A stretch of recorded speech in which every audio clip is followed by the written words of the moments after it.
Welcome to Payback with Silas. Every day, a new story, lies, betrayal, payback. Let's begin. It's strange, the moment they tell you you're not needed, when you've been the one holding everything together. They look you in the eye and call it restructuring. But what they really mean is, we don't know what you do, so we don't value it. That's what kills you. Not the layoff. The smallness of it. The stupidity of it. I remember the exact moment I knew something was off. It was a Wednesday morning, clear skies, light traffic out of Denver. I'd just landed a red-eye from Portland, smooth touchdown, textbook vectors in. Nothing special. I walked through Concourse B like I always do, nodding at ramp crews and gate agents I've known for years. There was an envelope in my mailbox upstairs. Meeting with Bryce Camden. 11 a.m. Conference room 3A. That's when my gut twisted. Bryce. If you've never met a man who looks like a LinkedIn profile photo made real, let me introduce you to Bryce Camden. 33 years old. Princeton MBA. No flying experience, no ground crew experience, hell, probably never even helped someone lift a carry-on into an overhead bin. But now, Director of Operational Efficiency at Solara Air. It used to be we were led by people who flew. Men and women with weathered logbooks and scarred knuckles from gear hatches. Now we're led by spreadsheets. I showed up to the meeting 10 minutes early. That's who I am, early, always. Bryce walked in 5 minutes late. That's who he is, late, always. He didn't offer a seat, just slid a beige folder across the table. His voice was smooth, like someone who practiced sounding empathetic. Cole, you've been with us for a long time. 19 years, right? I nodded. Well, corporate's making some changes. As part of our realignment strategy, we're moving toward a leaner staffing model focused on agility and cost efficiency. I didn't say a word. I just stared at him. Not angry. Not confused. Just waiting for the real sentence. And then it came. We're sunsetting your role effective immediately. Sunsetting. I swear, the words these people use. Like they're putting down a beloved dog. He kept talking. Something about severance, transition coaching, an invitation to reapply for non-operational roles. I wasn't listening. I was thinking about the wings pinned to my chest pocket. Gold medal. Slightly scuffed. Same pair I've worn for 17 years. I stood up. Unclipped them. Set them down on the folder. Then I took off my lanyard, the Solara ID with my picture, my name, my call sign. Put that on the desk too. Nothing personal, Bryce said, not quite meeting my eyes. That's when I knew he didn't understand what he'd done. This wasn't just about me. It was about every captain I'd ever mentored. Every first officer who trusted me. Every emergency I'd handled while people like Bryce were sleeping safely in their suburban homes. I walked out without a word. Not because I didn't have anything to say, but because nothing I said would register. The man had already made up his mind. He didn't want a pilot. He wanted an algorithm. Outside, the Denver sun was bouncing off the concrete like it didn't know anything had changed. I sat in my car for a while, looking out over the tarmac. You don't spend nearly 2 decades in aviation without learning how to stay calm under pressure. This wasn't a fire warning light or an engine stall. It was something worse. It was betrayal, dressed up in corporate lingo. And the worst part? They thought they'd get away with it clean. What Bryce didn't know was this. I wasn't just some name on a schedule. I was the one who certified their pilots. The guy they called at 2 a.m. when someone botched a go-around or froze in the sim. I was the fallback. The standard. I kept things in the air when they had no idea how close they were to falling apart. Now they'd cut me out. And they were about to find out exactly how much I held together. I spent the next 48 hours in silence. Didn't call my wife. Didn't answer texts from the crew. I just sat. I wasn't sulking. Wasn't broken. I was thinking, the kind of thinking most people forget how to do. The kind that doesn't happen on a screen or in a meeting room. It happens when you've been ripped out of the cockpit after 19 years and have to decide what kind of man you want to be after they land you. I didn't want revenge. That's not my nature. But I did want truth. And the truth is, they didn't just fire me. They fired a pillar. Solara's entire training pipeline flowed through me. Not officially, of course. On paper I was just captain. But behind closed doors, I was the guy you sent your new hires to when you weren't sure they had the steel to fly solo at night over the Rockies in a storm. I built people. Not resumes. The first call came from Eli Voss, one of my former FOs, now a newly minted captain running Transkins out of Chicago. Cole, what the hell happened? They told us you retired. I said nothing for a second. Then I told him the truth. They sunset my position. Said they needed agility. There was a long pause on the other end. Then he muttered something I won't repeat, and hung up. That was the start. By the end of the day, I'd heard from 7 more captains. Each of them stunned. Each of them asking if it was a mistake. Each of them pissed. I didn't ask them to do anything. Didn't suggest a walkout or some kind of rebellion. That's not how I operate. But word spreads fast in a cockpit, faster than radar. And pilots talk. Oh, they talk. Next morning, Solara's ops board lit up like a Christmas tree in hell. 32 captains had called in. Unfit for duty. Technicality. Legal. Bulletproof. You don't fly when your head's not right. And when the man who taught you how to handle crosswind landings gets thrown out like expired milk, your head's not right. They couldn't staff the long hauls. Had to cancel 7 international legs. And that was just Wednesday. It wasn't even about me anymore. It was about trust. The new leadership thought they could toss out decades of institutional knowledge and still keep the machine running. They forgot one thing: pilots don't fly for logos or slogans. We fly for people we respect. Every FO in that company was trained by someone I trained. Every captain had sat across from me at some point and learned what it means to take responsibility at 35,000 feet. Bryce Camden wouldn't understand that. He probably thought captains were interchangeable. One goes out, another steps in. Like replacing a toner cartridge. But people aren't cartridges. And flying isn't something you can fake. By Friday, Solara had grounded 67 flights. Their biggest client, Quora Logistics, pulled a partnership contract worth $22 million. They blamed inconsistent crew readiness, which was corporate speak for "you pissed off the wrong people." I didn't celebrate. Didn't smile. I was sitting in a quiet bar off Colfax, nursing a black coffee, when my phone rang again. Blocked number. I knew who it was before I answered. And I let it go to voicemail. Didn't even listen to the message. Didn't need to. There's a silence that comes after they realize what they've done. A stillness. That's when you know the skies are about to change. The voicemail sat there on my phone for almost a full day. No name. No transcript. Just a timestamp, and a number with no ID. I didn't listen to it at first. Didn't need to. I knew that voice was Bryce Camden. And I knew exactly what kind of tone it would have. The kind where someone realizes they've screwed up, but still thinks they can fix it with the right mix of charm and corporate vocabulary. By then, Solara was bleeding in the air. 74 flights cancelled. 3 aircraft grounded due to incomplete crew rosters. Pilots were calling in, not sick but spiritually unfit. That was Eli's phrase. I don't know where he got it, but it spread like wildfire. The unions hadn't gotten involved, not officially. But the pilot forums were on fire. Threads titled, "They fired Cole. Who's next? What happened to our standards? Remember who trained you?" I stayed quiet. Never posted. Never liked or commented. Didn't have to. My absence was doing all the talking.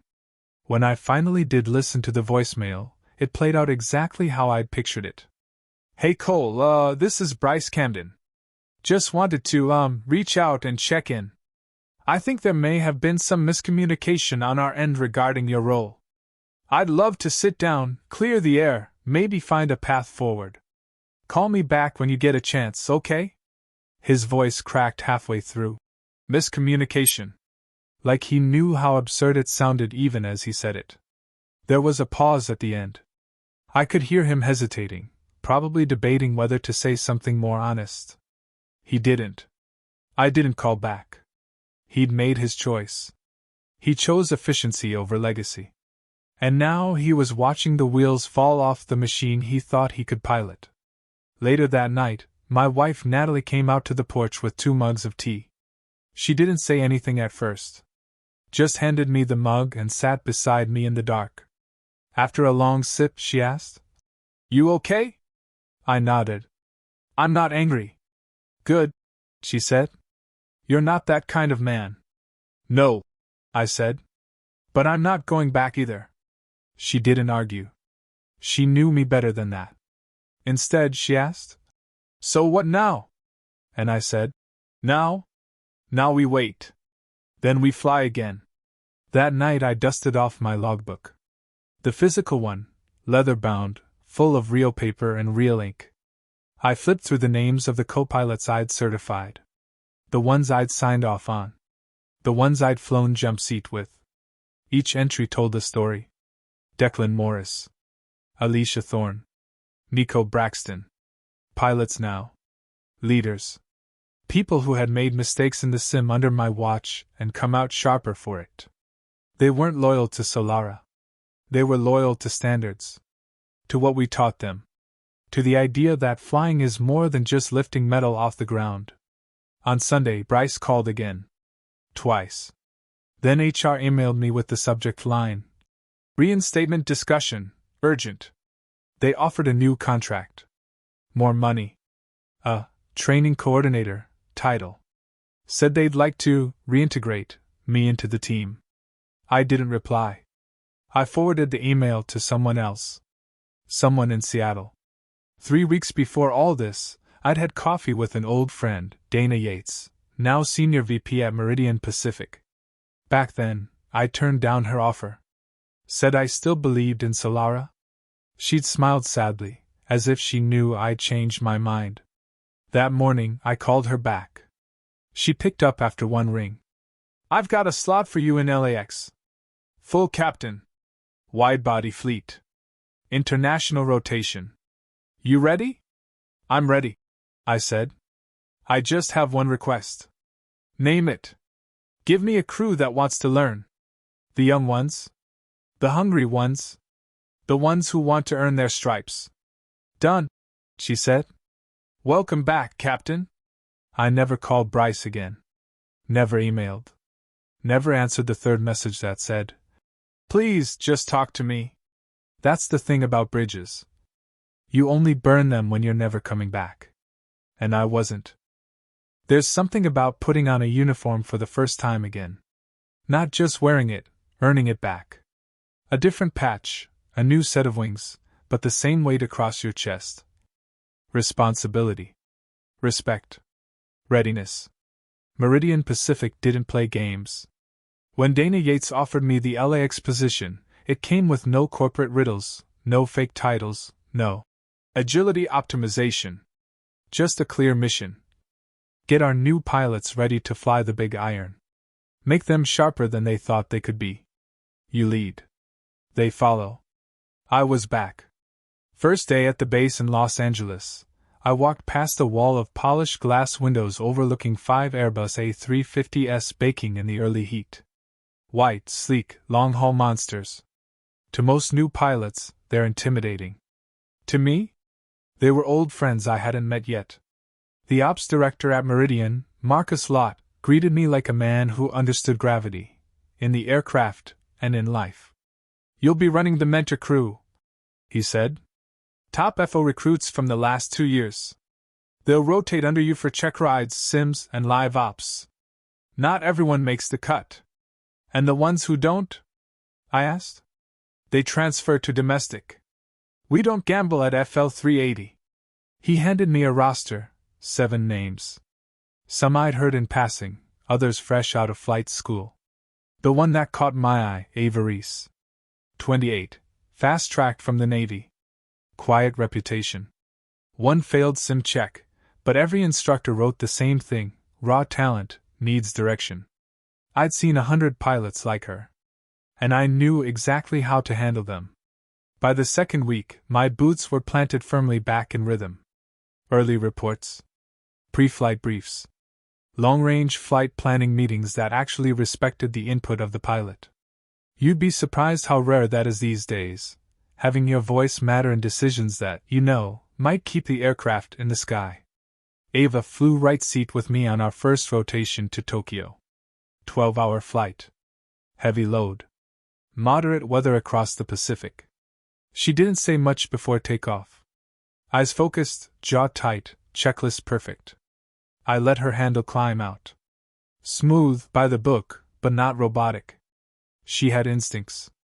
That kind you can't teach, but you can refine. At cruise over Anchorage FIR, I said, "Tell me something that scares you." She blinked. "Excuse me, Captain?" "Something in the air. Something in the job. Something that makes you hesitate." There was a long pause.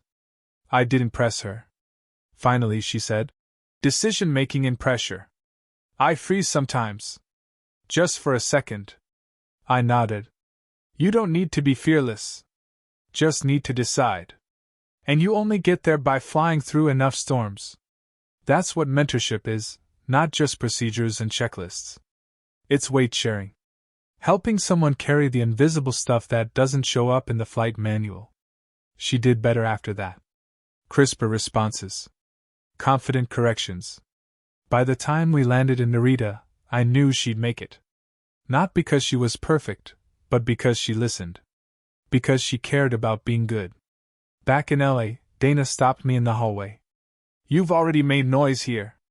Quiet kind. HR says FO's satisfaction scores jumped 11% in 3 weeks." I smiled. "That's just what happens when you treat pilots like pilots." She laughed. "You're building a squad. I can see it. They follow you." I nodded. "Good. Because one day I won't be in that left seat. And the next one better damn well be ready." On my third week, I got an email from a name I hadn't heard in over a month. Eli Voss. Subject line: "Thought you should know." Inside was a screenshot. Solara's internal scheduling system, a mess. Flights cancelled. Delays everywhere. Captain coverage red-zoned. Then a message he'd received from Camden himself. "Any chance you could help us re-establish contact with Captain Mariner? There's still a standing offer." I stared at the screen for a long moment. Then I typed back to Eli. "Tell him I've already taken off. And this time, I'm not coming back to fix what he broke." I wasn't angry anymore. Just busy. Flying. Leading. Doing what I was meant to do. You see, when you spend your whole life in the sky, you start to understand something most people never do. Wings don't rust. But people who don't fly, they forget what it means to carry weight. And me? I never forgot. You don't fly with someone for years and forget how they think. That's the thing about pilots. We're not just coworkers. We're witnesses. We see each other at 2 a.m. over Greenland with one engine making a noise it shouldn't. We hear the tone in your voice when you call an emergency. We know the way your hands hover over the controls when something goes sideways. So when I started getting messages from my old crew, the ones who stayed at Solara, I didn't need to ask how things were going. I could read it between the lines. They didn't write about Bryce or cancellations. They wrote about the silence. The way the lounges felt colder. The way captains stopped mentoring FOs. The way crews started showing up right on time, never early, and left without a word after the last passenger stepped off. It was a culture crash. The old soul of the airline had been cut loose, and nobody knew how to fly without it. I got a message from Nico Braxton, one of my last FO check rides before Solara cut me. "Captain, things feel off. Everyone's flying like they're waiting for something bad to happen. You ever felt that?" I replied simply. "I have. It's what happens when leadership stops leading and starts calculating." 2 weeks later, I had a layover in Phoenix. Meridian had assigned me to a shorter hop to reset hours, LAX to PHX and back. One of those legs of formality, where the plane barely gets up before it comes back down. As I walked out of the terminal in Phoenix, I saw a familiar figure sitting alone near a window, staring at a grounded Solara 787. It was Alicia Thorne. She hadn't seen me yet. Still in her captain's uniform, crisp, but the shine was gone. Her bag sat untouched beside her, and she looked like a woman who hadn't slept right in weeks. I walked over slow, sat down next to her without a word. She turned and her eyes widened, then softened. "You look taller," she said. "I'm flying straighter," I said back. We sat in silence for a few minutes, watching the jet bridge connect and disconnect from a lifeless plane. Then she said, "It's not the same. None of it. Camden grounded the heart of the fleet and tried to run it with spreadsheets." "I heard," I said. "We used to want to fly. Now we just show up." I looked at her, then asked, "Why haven't you left?" She smiled sadly. "Because the ones you trained, they stayed. And someone had to watch over them." That hit me harder than I expected. Alicia wasn't holding out for a raise. She wasn't stuck. She was standing guard, making sure the pieces didn't fall too far apart. People like her are the invisible steel in this industry. You won't see them in the boardroom. But they're the reason planes take off and land on time, and why co-pilots keep becoming captains instead of quitting. We sat a while longer. Eventually, her boarding call came over the PA. She stood, slung her bag over her shoulder, then turned back to me. "They still talk about you in the sim room. Eli. Curtis. Even the new kids. You're a ghost, they quote." "A ghost?" I raised an eyebrow. "Yeah," she smiled. "The kind that doesn't haunt. The kind that reminds them how it should be done." She turned and walked away. That night I couldn't sleep. Not because I missed Solara, but because I realized that the people who stayed behind were keeping the flame alive, not for the company, but for the craft. For the code we all quietly follow. Help the next one up. Keep the cockpit honest. Fly it like your name's on every bolt. Back at Meridian, I started organizing something small but important, a rotation program for FOs to fly with different captains. Not just to rack hours, but to learn styles. To see what command looks like in different hands. To learn that flying isn't about ego, it's about awareness. Ava asked me why we were doing it. I told her, "Because someday you'll be the one they remember. Make sure it's for the right reasons." A week later, a Solara jet taxied next to ours in Sydney. I caught the tail number. It was JH-77X, the last plane I flew before I was let go. My reflection stared back at me in its polished aluminum. And I felt nothing but pride. Not regret. Not anger. Just a quiet sense of peace. They took the plane. But I still had the flight. They say bad pilots blame the weather. Bad CEOs?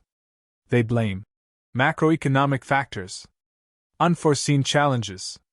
Industry headwinds. Anything but their own arrogance. It started slow. A quiet ripple in the headlines. Solara Airlines reports operational disruptions amid restructuring. Then came the real cracks. Routes cut. Flights delayed. Executive reshuffles dressed up as realignment.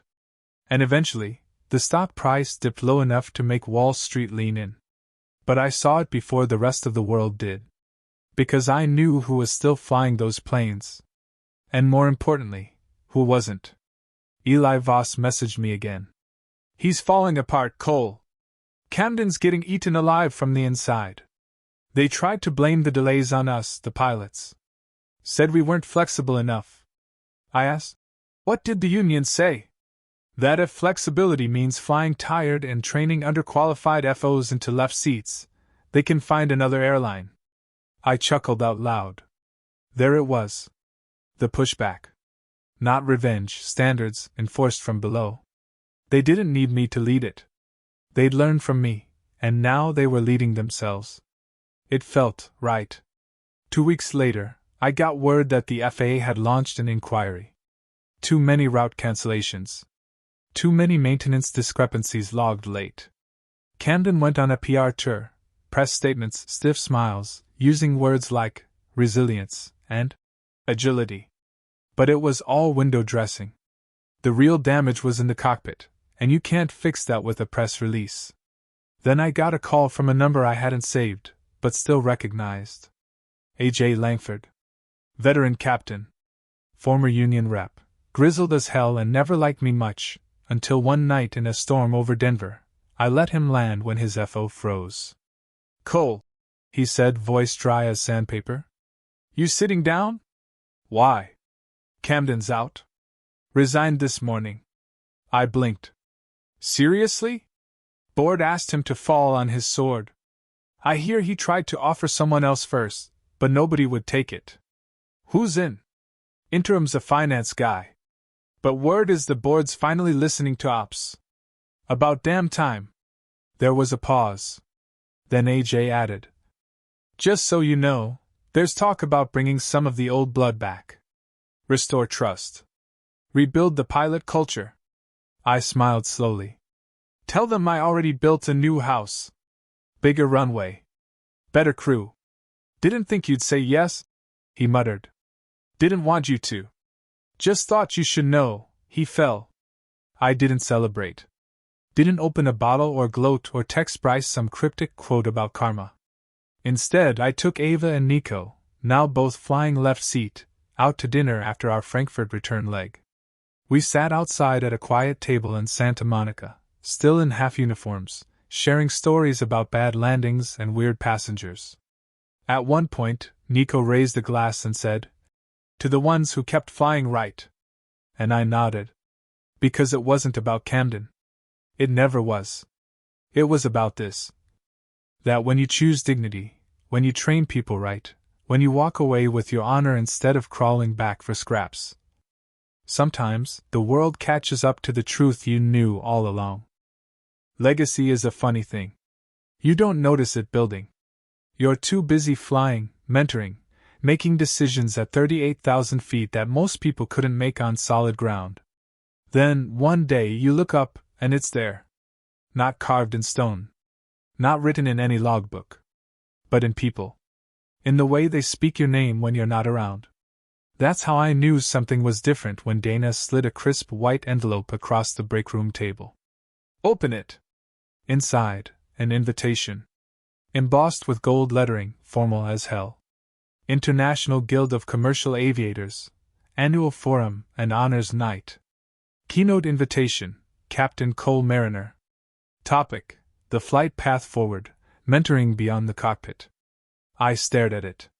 I hadn't spoken publicly in my entire 19-year career. I preferred hangars to stages. But Dana leaned forward and said, "They didn't ask anyone else. Just you." The event was in Seattle, inside a massive hangar-turned ballroom at the Guild headquarters. Historic planes hung from the ceiling, DC-3s, L-1011s, early 747 cockpit shells turned into lounges. Every airline you could name had someone there. And they all wore the same expression, like they were remembering something they'd almost forgotten, what this job really meant. I was last on the program. Followed a test pilot from Boeing, a veteran air traffic controller from JFK, and an accident survivor who'd made it out of a tailspin over the Atlantic. Hard acts to follow. But I wasn't there to dazzle. I was there to speak truth. When I took the podium, the room went still. I saw faces I knew, Alicia, Nico, Ava.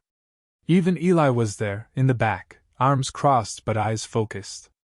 I took a breath and began. There's a myth that flying is about control.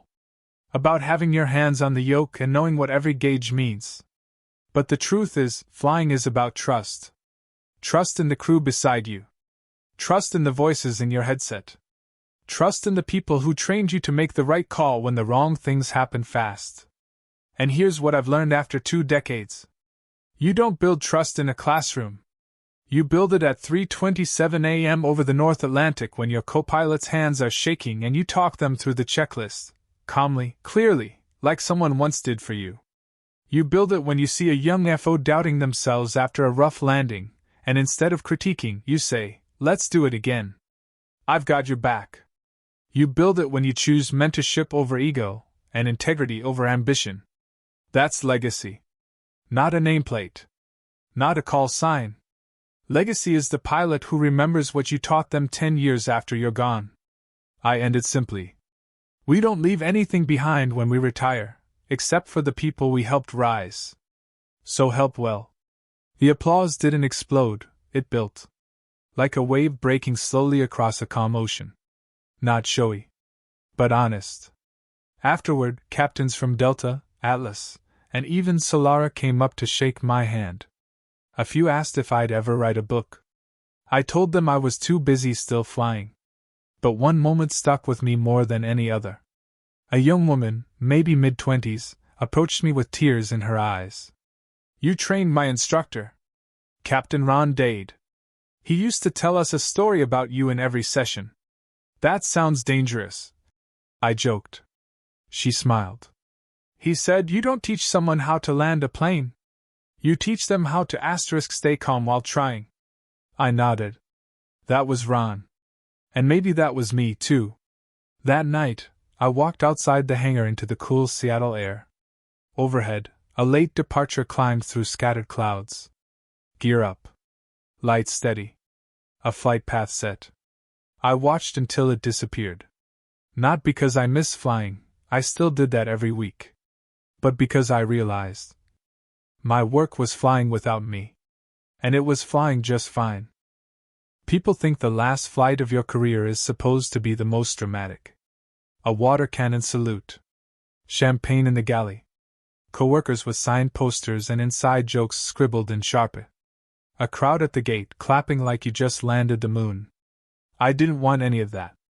When it came, I wanted quiet. Not because I was ashamed of leaving, but because I wasn't chasing applause. I already had the only thing that mattered to me. Legacy in motion. The offer came unexpectedly. Meridian's chief pilot, Ramona Clark, called me into her office after a Tokyo run. "How's your logbook looking?" she asked. "Respectable," I smiled. "Clean. 22,100 hours. Only scared myself a handful of times." She chuckled, then got serious. "There's a new program we're starting, simulator-based but advanced. Leadership training for senior FOs heading into captain roles. We want someone to head it up. Someone who's done the work, not just read about it." I looked at her. "You want me to hang up my wings?" She paused. "I want you to trade them for something bigger. Not less important, just different. We need people who know what it costs to earn that left seat." I didn't say yes right away. I went home. Sat in the dark. Looked at my logbooks, at old route maps, at notes scribbled in the margins of sim briefs from pilots who used to call me Skipper, with a grin. I remembered every captain who had shaped me.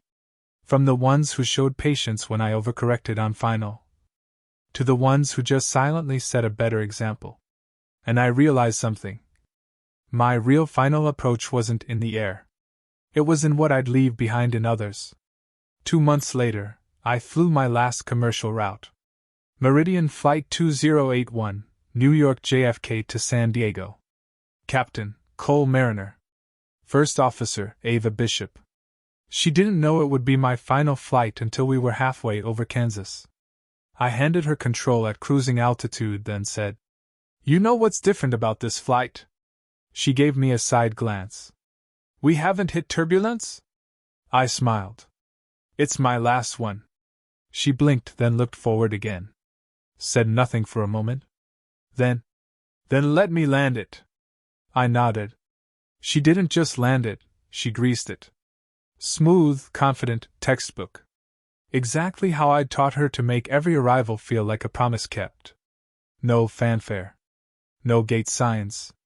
Just one quiet walk down the jet bridge. As I stepped into the terminal, I turned once and looked back at the plane. It wasn't mine anymore. But I knew who was flying it next week. And the week after. I was leaving the skies in good hands. Now I work in a glass-walled corner of Meridian's simulator center. The instructors call me Captain, even though I don't wear the bars anymore. I sit with new pilots, nervous, hungry, smart, and I teach them how to lead. Not just fly, but lead. How to keep their voices level when the radio isn't. How to take the blame when it's not their fault, because that's what command means. How to make the cockpit a place where people grow, not just pass. Ava stops by sometimes. So does Nico. They bring stories, questions, laughter. Every now and then, one of them asks, "Don't you miss it?" I always answer the same way. I never left. I just changed altitude. Solara Airlines eventually folded into a merger. Camden disappeared into some bland consulting firm. His name never came up again. But in lounges, hangars, and sim briefings across the country, you'll still hear my name now and then, not as a legend, not as a ghost, but as a reminder. That integrity flies longer than any aircraft. And real pilots? We don't just land planes. We lift people. Coal mariner. Captain, instructor, and always a pilot.